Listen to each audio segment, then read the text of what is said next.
विधानसभा चुनाव 2023 के लिए रणनीति बनाने के लिए प्रदेश में बीजेपी मुख्यालय में पार्टी के कोर ग्रुप की बैठक आयोजित की गई। इस बैठक में प्रदेश के सभी बड़े नेता मौजूद रहे। बैठक शुरू होने के कुछ देर बाद ही केंद्रीय मंत्री ज्योतिरादित्य सिंधिया अचानक बाहर निकल गए। सिंधिया की अचानक बैठक से बाहर आने पर मीडिया में तरह तरह की चर्चाएं चलने लगी, जिस पर बीजेपी के प्रदेश प्रवक्ता हितेश वाजपेयी ने कहा कि सिंधिया को बुखार था, इसलिए वो जल्दी चले गए। बैठक में शामिल होने के लिए सिंधिया ने कहा कि 2023 में कमल का फूल फिर से मध्य प्रदेश में खिलेगा।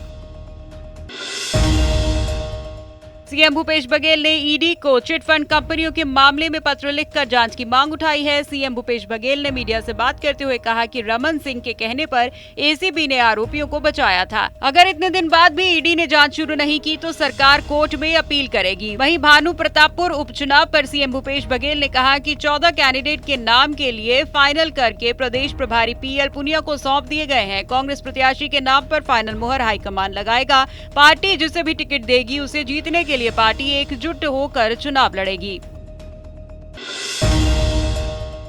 विधानसभा उपचुनाव के लिए दोनों ही दलों ने भानु प्रतापपुर पहुंचकर पार्टी से जुड़े लोगों और जनता के बीच अपने अपने प्रत्याशी तय करने की रायशुमारी और सर्वे करना शुरू कर दिया है। एक तरफ जहां कांग्रेस विधानसभा के दिवंगत डिप्टी स्पीकर मनोज मंडावी की पत्नी सावित्री मंडावी को अपनी उम्मीदवार बना सकती है, वहीं बीजेपी में कई उम्मीदवारों के द्वारा दावा करने से पार्टी के सामने मुश्किल खड़ी हो रही है कि किसे टिकट दी जाए और किसे नहीं। विधानसभा आम चुनाव 2023 से पहले भानु प्रतापपुर उपचुनाव को जीतना दोनों ही पार्टियों के लिए प्रतिष्ठा का सवाल बन गया है। फिलहाल सबकी नजरें भानु प्रतापपुर उपचुनाव पर टिकी हुई हैं। पार्टी किन चेहरों पर दांव खेलती है। प्रदेश में अगले साल होने वाले विधानसभा चुनावों को देखते हुए मध्य प्रदेश कांग्रेस ने आदिवासी वोटरों को अपने पाले में करने की कोशिश शुरू कर दी है। पूर्व सीएम कमलनाथ ने शहडोल के गांधी चौक में विशाल जनसभा को संबोधित किया और कहा कि प्रदेश की सरकार के पास सिर्फ पुलिस प्रशासन और पैसा बचा है। सीएम शिवराज ने 20,000 की घोषणा की है। जहां नदी नहीं होती वहां भी पुल बनवाने की घोषणा कर देते हैं। इसके बाद कमलनाथ कहते हैं कि 3 साल से तेंदुपत्ता का बोनस नहीं दिया गया है। सरकार बनते ही आदिवासियों को तेंदुपत्ता का बोनस का वितरण किया जाएगा। वहीं कमलनाथ ने शिवराज सरकार को चेतावनी देते हुए कहा कि 11 महीने बचे हैं, हम सबका हिसाब लेंगे। मध्य प्रदेश के खरगोन में भाजपा सांसद और निर्दलीय विधायक के खिलाफ गुमशुदा की रिपोर्ट दर्ज करवाने के लिए हाथों में तख्तियां लेकर सैकड़ों तादाद में ग्रामीणों ने थाने के सामने विरोध प्रदर्शन किया और थाना इंचार्ज को एफआईआर दर्ज करवाने के लिए एक आवेदन पत्र सौंपा। कई गांवों के ग्रामीण 7 किलोमीटर की सड़क न बनने से नाराज हैं। ग्रामीण पिछले 1 सप्ताह से इलाके के विधायक और सांसदों को ढूंढ रहे हैं। सूर्य ग्रहण के 15 दिन के भीतर ही चंद्र ग्रहण का असर भी अलग अलग राशियों पर अलग अलग पड़ा। जहां एक और 15 दिन में पड़ रहे दूसरे ग्रहण को अशुभ बताया जा रहा है, तो वहीं कार्तिक की पूर्णिमा पर पड़ रहे चंद्र ग्रहण को शुभ माना जा रहा है। खास बात यह है कि कार्तिक महीने में आने वाला चंद्र ग्रहण मंगलवार को रहा और पूर्ण सूर्य ग्रहण भी मंगलवार को ही लगा था। हमेशा अपने बयानों से चर्चा में रहने वाले मध्य प्रदेश के रीवा सांसद जनार्दन मिश्रा, जिन्होंने एक बार फिर से लोगों को पानी बचाने की ऐसी नसीहत दी कि सोशल मीडिया पर बवाल मच गया। जल संरक्षण कार्यालय के दौरान पानी बचाने की नसीहत देते देते उन्होंने अजीबोगरीब बयान दे डाला। सांसद जनार्दन मिश्रा ने कहा कि शराब पिएं, तंबाकू चबाएं, धूम्रपान करें, गांजा और कोरेक्स पिएं या फिर थिनर और सॉल्यूशन सूंघें, लेकिन पानी के महत्व को जरूर समझें। अब पानी की फिजूल खर्ची को लेकर सांसद का ये तर्क खूब वायरल हो रहा है।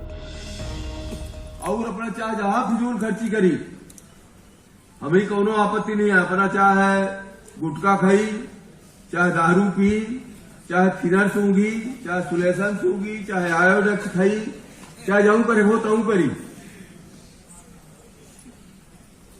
चाहे तहन की न हो, लेकिन हमारे कहे से तो हो वाला नहीं है, करवे करिए लोग। पर आप चाहे धार्मिक कार्यों में खर्च करिए, चाहे अपने निजी उपयोग में कितना भी राशि खर्च करिए, वो सब से कहीं न कहीं आपको। छत्तीसगढ़ी कलाकारों ने अपनी मनमोहक प्रस्तुतियां देते हुए पंजाब के लोगों का दिल जीत लिया है। चंडीगढ़ के कला भवन में आयोजित एक कार्यक्रम में छत्तीसगढ़ी कलाकारों ने पंजाब के दर्शकों को छत्तीसगढ़ी संस्कृति की कला का प्रदर्शन दिखाया।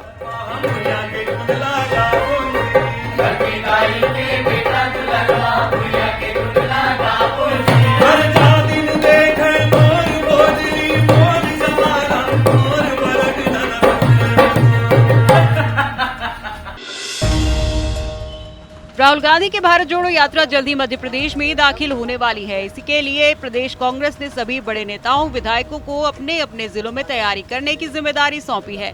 इसी तैयारी के चलते राऊ विधानसभा के विधायक जीतू पटवारी ने परिजनों के साथ इंदौर के पोहे जलेबी का लुत्फ उठाते हुए सभी से भारत जोड़ो यात्रा में जुड़ने का अनुरोध किया है। इस दौरान जीतू खुद अपने हाथों से सभी को पोहे देते हुए नजर आए।